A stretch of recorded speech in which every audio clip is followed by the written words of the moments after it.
Сәлем достар, менің каналыма қош келдіңіздер. Есімім Айгүл. Бүгінгі видеода сіздерге сурет салуды үйрететін боламын. Келесі видеоларымда сурет салудың құпияларымен бөлісем. Ол үшін менің каналыма тіркеліп, лайк басып, комментарий қалдыруды ұмытпа. Суретті бастамас бұрын ең алдымен набросқа сызып үйренуіміз қажет.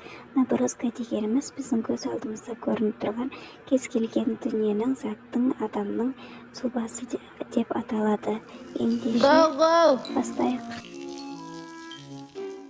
Бізге қағаз қалам қажет. Наброска бізде қатып қалған қағида жоқ, нақты ұқсату керек деген. Біз кез келген көзімізде көрініп тұрған заттың, кетіп бара жатқан жануар, адамдардың бір элементтік сұлбасын бейнелейтін боламыз. Және күніне бірнеше рет салған сайын қолымыз жылдам болады, көзіміз фотограф, миымыздың сақтау қабілеті жоғарылайды. Неғұрлым жылдам салған сайын, соғұрлым сурет салуға деген құштарлығыңыз арта бастайды, қолыңыз үйрене бастайды. Менің наброскам осылай шықты. Егер видеоңызды тіркелуді ұмытпа.